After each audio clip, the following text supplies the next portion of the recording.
Bonjour à tous. Moi, c'est Aboubakry Biki Damele. Je suis géomaticien.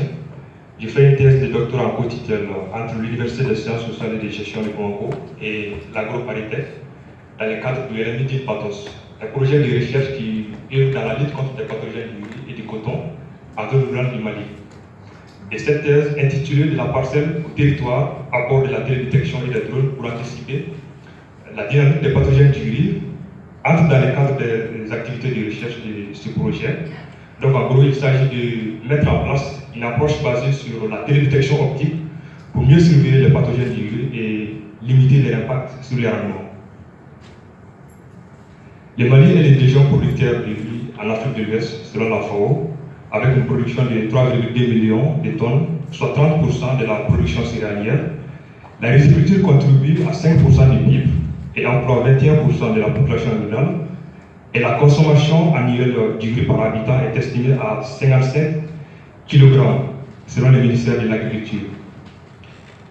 Mais cette activité importante de l'économie est limitée par plusieurs facteurs, notamment la baisse de la pluviométrie, d'où la création des zones irriguées, la présence des insectes ravageurs et surtout des divers pathogènes. C'est surtout cette dernière partie qui nous intéresse surtout, nous dans les LMI, la présence des maladies du riz qui contribuent à réduire de façon significative les rendements.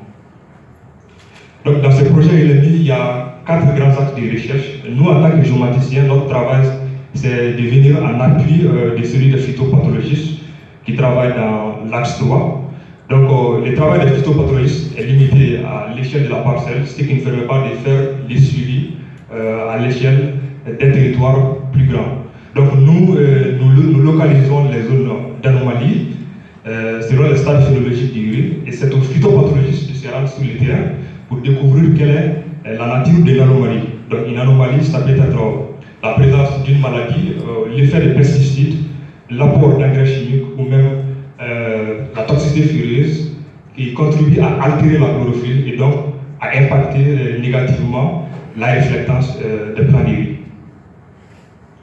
Et l'objectif global, c'est de mettre en place une approche intégrée pour anticiper la propagation des pathogènes à différentes échelles spatiales. Et plus spécifiquement, il s'agit de faire l'épidémiosurveillance de l'état sanitaire du couvert des riz, dans les parcelles implantées dans les périmètres irrigués et dans les autres. Mais dans le cadre de ma thèse, moi, je m'intéresserai uniquement aux périmètres irrigués. Ensuite, il s'agit de généraliser la surveillance et la cartographie à l'échelle territoriale. Et enfin, il s'agit de développer un système de surveillance à l'échelle nationale qui sera applicable dans les différentes zones de production agricole du pays. La zone de titre est le périmètre irrigué de Baguineda, qui est situé à 25 km à l'est de Bamako, avec une superficie de 4570 hectares. Donc, ce périmètre est subdivisé en 4 secteurs d'encadrement. D'abord, nous allons nous intéresser au secteur 3, et ici en vert, aux parcelles du secteur 3. Ensuite, nous allons essayer de généraliser sur les résultats sur l'ensemble du secteur et ensuite sur l'ensemble du périmètre. Donc, nous avons des parcelles avec des variétés de riz différentes et exposées aux maladies de façon différente dans les périmètres. On envoie des phytopathologistes pour faire des prélèvements des échantillons des feuilles malades. Mais leur travail, comme je viens de le dire, c'est un travail très laborieux et qui est limité à l'échelle de la parcelle, ce qui ne permet pas de faire le suivi sur une très grande échelle. Et notre préoccupation, c'est de pouvoir développer une approche qui permet non seulement de faire le suivi à l'échelle des parcelles, mais aussi à l'échelle des territoires. Et pour cela, nous utilisons des drones qui nous offrent des images à très haute résolution spéciale. Mais ces images drones sont limitées seulement à quelques parcelles. Pour combler cette lacune, nous utilisons également des images satellites, plus précisément des images Sentinel-2 qui sont surtout appliquées dans le domaine de l'agriculture. Donc, l'objectif, c'est de passer de l'échelle des parcelles au territoire. Donc, il s'agit de faire les suivis à l'échelle des parcelles en utilisant des images drones et ensuite appliquer la même technique à l'échelle du périmètre en utilisant cette fois-ci des images Sentinel-2. Donc, pour l'instant, nous n'avons pas créé un indice spécifique de détection d'anomalies, mais nous utilisons les images drones et Sentinel-2 pour extraire les valeurs faibles des indices spectraux sensibles à l'état de santé des plantes pour localiser les zones d'anomalie. Donc le premier travail, c'était d'abord de pouvoir développer une méthode pour discriminer les riz des cultures légumineuses pendant la haute saison, à partir des images Sentinel-B. Donc pour cela, on a fait une enquête auprès des paysans. Ici, dans cette parcelle, la zone qui est en bleu est la parcelle qui représente les riz. Donc les restes, c'est des cultures légumineuses. Et pendant la même période, on a téléchargé une image Sentinel-2 pour faire le profil des différentes cultures. Donc ici, la courbe en bleu indique la courbe du riz.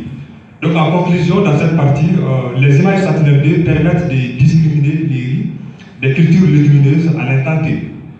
Ensuite, on a fait la discrimination selon les stades phénologiques.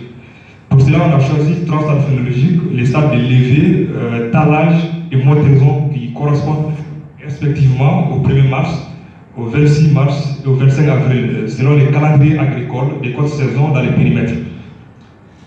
Donc, comme résultat, plus le stade phénologique avance, plus il y a une différence entre la réflexion du riz et celle des cultures légumineuses et des sols herbeux. Donc, concernant les indices spectraux, nous avons utilisé les NDVI qui permettent de différencier les types de végétation. Donc, ces NDVI se calculent à l'aide des bandes du proche infrarouge et du rouge. Ensuite, nous avons utilisé l'indice d'eau par différence normalisée qui permet d'estimer la teneur en eau dans les feuilles. Et enfin, nous avons utilisé un troisième indice, l'indice de chlorophylle qui permet de quantifier la teneur en chlorophylle des feuilles. Donc, le profil temporel des NDVI et des NDWI pendant la course à différentes échelles spatiales.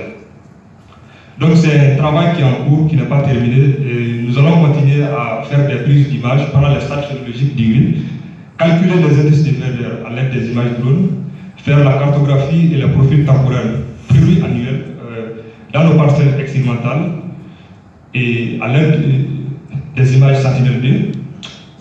L'un des points importants pour nous, c'est également de pouvoir atténuer l'impact négatif des facteurs de variation de la réflectance, comme par exemple la présence d'eau dans les parcelles, qui contribue à modifier la réflectance du couvert de riz dans les zones à faible densité des plants de riz.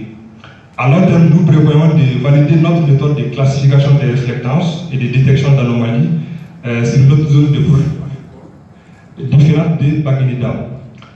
Et enfin, il s'agit de rendre la méthode générique, c'est-à-dire faire en sorte que la méthode soit transférable. Donc pour cela, il faudra peut-être l'appliquer sur d'autres zones de production de riz en Afrique de l'Ouest. Sur ce, je vous remercie pour votre aimable attention.